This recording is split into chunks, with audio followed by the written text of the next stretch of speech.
ठंड का मौसम आने से पहले ही मम्मा चिड़िया ने अपने घर में भोजन जमा कर लिया था। चिड़िया का बेटा पहले चावल का दाना खाता है और फिर मकई का दाना, फिर चावल का और फिर मीठा फल खाने लगता है। कुकू भाई, आप बस भी करें। मम्मा ने ये दाना ठंड के मौसम के लिए जमा किया हुआ है। क्या आप ये दाना एक ही दिन में खत्म कर दोगे? खाऊंगा। तुम्हारे क्यों पेट में दर्द हो रहा है? मेरे पेट में क्यों दर्द होगा? अगर तुम ऐसे खाते ही जाओगे तो पेट में दर्द तुम्हारे ही होगा। उनकी मम्मा बाहर गई हुई थी, बच्चे घर में अकेले थे। लूसी, मैं हरियाली का पूछने जा रही हूँ, सोचा आपको भी साथ ले जाऊँ। हाँ चिड़िया, सुना है हरियाली को कल से तेज बुखार है, मुझे गौरी कवि ने बताया था। फिर चिड़िया और उसकी सहेली लूसी कबूतरी हरियाली तोती के घर जाती हैं। गौरी कवि भी वहाँ बैठी हुई थी। हरियाली, अब आप कैसी हैं? मैं पहले से काफी बेहतर हूँ। 2 दिन के तेज बुखार से शरीर में बहुत कमजोरी हो गई है। ठंड भी बहुत बढ़ गई है। जब तक बारिश नहीं होगी मौसम ठीक नहीं होगा। चिड़िया, अपने बच्चों को संभाल कर रखना। कल मुझे बुलबुल ने बताया था कि सारे जंगल के बच्चों को ठंड लग रही है।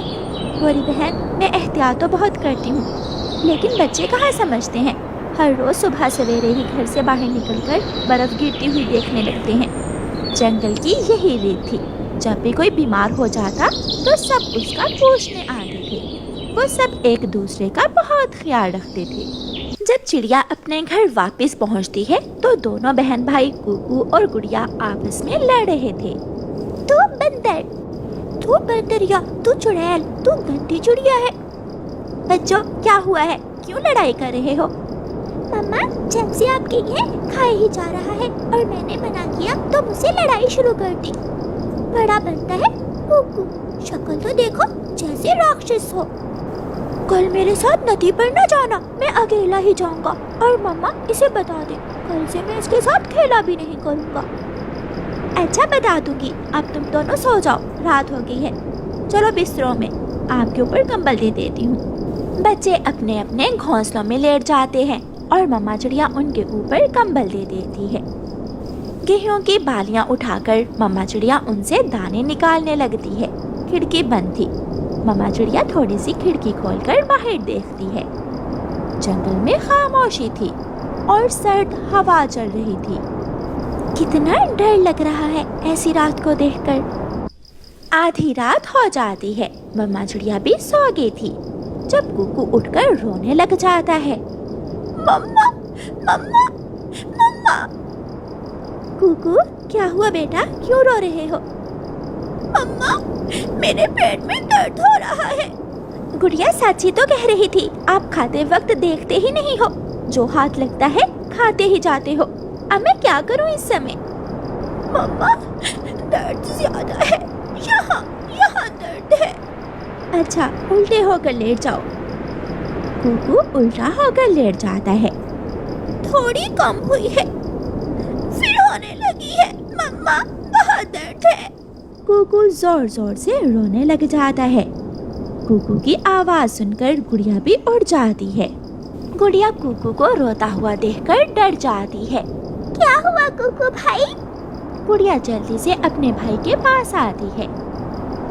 गुड़िया बहन, मेरे पेट में बहुत दर्द है। गुड़िया, भाई का ख्याल रखना, मैं कुछ करती हूँ। मम्मा चिड़िया अपना छाता उठाती है और घर से निकलती है। मेरा भाई, मेरा सोना भाई, चुप कर जाओ, मैं हूँ ना आपके पास। मैंने गलती की जो आपकी बात ना मानी। अगर मैं कम खाता तो शायद मेरे पेट में दर्द ना होता। अच्छा, अब ध्यान दूसरी तरफ करो। चलो, मैं आपको अपने स्कूल की बात बताती हूँ। मम्मा चिड़िया आधी रात को पड़ोसी कौवों के घर जाती है और कौवों के दरवाजे पर दस्तक देती है। गौरी कवि दरवाजा खोलती है। गौरी बहन, कुकू के पेट में बहुत दर्द है, वो रो रहा है। कुछ समझ नहीं आ रही, मैं क्या करूँ इस वक्त? दवा तो मेरे घर में भी नहीं है। अब तो बुलबुल के पास ही जाना होगा। रुको, मैं अपना छाता उठा ला। गौरी कवि अपने घर से छाता उठा लेती है और रानो चिड़िया के साथ जाती है। हवा बहुत ठंडी थी, खून जमा देने वाली ठंड थी। रानो चिड़िया और गौरी कवि बहुत मुश्किल से उड़ती हुई बुलबुल के घर तक पहुंच जाती हैं। गौरी दरवाजे पर दस्तक देती है। कौन है? बुलबुल बहन, मैं हूँ रानो चिड़िया, दरवाजा खोले। बुलबुल दरवाजा खोलती है। बुलबुल, मेरे बेटे के पेट में बहुत दर्द है, मुझे जल्दी से पेट दर्द की दवा दे दे। चिड़िया, माफ करना, इस वक्त मेरे पास पेट के दर्द में देने वाली दवा नहीं है। ठंड के कारण ना तो मैं फूलों का रस निकाल सकी और ना ही कोई जड़ी बूटी ला सकी। बुलबुल, वो बच्चा बहुत रो रहा है, कोई उपाय तो होगा पेट की दर्द ठीक करने का। झरने की दूसरी तरफ एक बड़े पत्थर के पास नीले फूल हैं। अगर वो फूल मिल जाए तो कुकू के पेट का दर्द ठीक हो सकता है। वो फूल हम आपके पास लेकर आए? नहीं रानो चिड़िया, अगर वो फूल मिल जाए तो उन्हें अपने घर ले जाना और वो फूल एक कप पानी में उबालकर पानी कुकू को पिला देना। चिड़िया, जल्दी चलो, मुझे तो बहुत ठंड लग रही है। फिर रानो चिड़िया और गौरी कव्वी वहाँ से उड़ती हैं। दोनों सहेलियाँ उड़ते उड़ते झरने के पास पहुँच जाती हैं। गुड़िया बहन, खिड़की से देखें, क्या मम्मा आ रही है? मैं देखती हूँ। फिर गुड़िया खिड़की से बाहर देखती है। नहीं कुकू भाई, अभी तक तो मम्मा नहीं दिखाई दे रही। न जाने मम्मा कब आई। गुड़िया बहन, मेरे पास आ जाइए। मम्मा चिड़िया और गौरी कव्वी जब झरने पर जाती हैं तो वहाँ बड़ा पत्थर तो था, लेकिन नीले फूल नहीं थे वहाँ। गौरी बहन, यहाँ तो कोई नीले फूल नहीं है, अब क्या होगा? मेरा बेटा बहुत रो रहा होगा। रानो चिड़िया रोने लग जाती है। फूलों के पीछे सुंदर परी छुपी बैठी थी, जो गौरी कव्वी और चिड़िया को देखकर फूलों के पीछे छुप गई थी। सुंदर परी फूलों के पीछे से निकलकर बाहर आती है। मैं आपको देखकर छुप गई थी, लेकिन चिड़िया आपको रोता हुआ देखकर मुझसे रहा नहीं गया। सुंदर परी, हमारे बच्चे के पेट में बहुत दर्द है, हम यहाँ नीले फूल लेने आई थी, लेकिन यहाँ तो कुछ भी नहीं है। वो नीले फूल तो मैं ले गई थी, वो नीले फूल मुझे अपने कमरे में लगाने थे।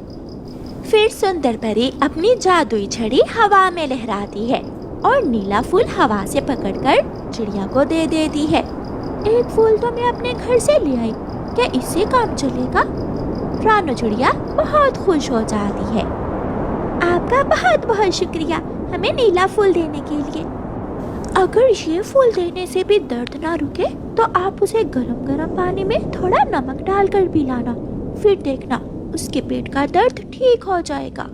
गौरी कव्वी और रानो चिड़िया सुंदर परी को धन्यवाद बोलकर वापस उड़ती हैं। उनके पंख बुरी तरह ठंडे हो चुके थे। घर पहुंचकर रानो चिड़िया आग जलाती है। गौरी कव्वी वो फूल पानी में डालकर हंडिया चूल्हे पर रखती है। मम्मा, कब तक दवा तैयार हो जाएगी? बस थोड़ी देर मेरे बेटे। मम्मा, भाई उस वक्त से रोए ही जा रहा है। नीले फूल को पानी में उबालने के बाद मम्मा चिड़िया वो पानी कुकू को पिला देती है। अभी 5 मिनट ही हुए थे कि कुकू के पेट का दर्द रुक जाता है। मम्मा, मैं ठीक हो गया, मेरे पेट का दर्द रुक गया है। अब जल्दी से 2 दाने चावल और 2 दाने मकई के फिर से खा लो। ये सुनकर गौरी कव्वी और मम्मा चिड़िया हंसने लगती हैं। बेटा, भोजन ज्यादा भी हो तो हमेशा अपनी भूख के मुताबिक ही खाते हैं। पता है बाहर कितनी ठंड है, और अगर हमें सुंदर परी ना मिलती तो अब तक तुम पेट के दर्द से रो रहे होते। आंटी, मैं बहुत शर्मिंदा हूँ कि मेरी वजह से मम्मा को और आपको ठंड में बाहर जाना पड़ा। सॉरी मम्मा, सॉरी आंटी। फिर मम्मा चिड़िया कुकू को अपने गले से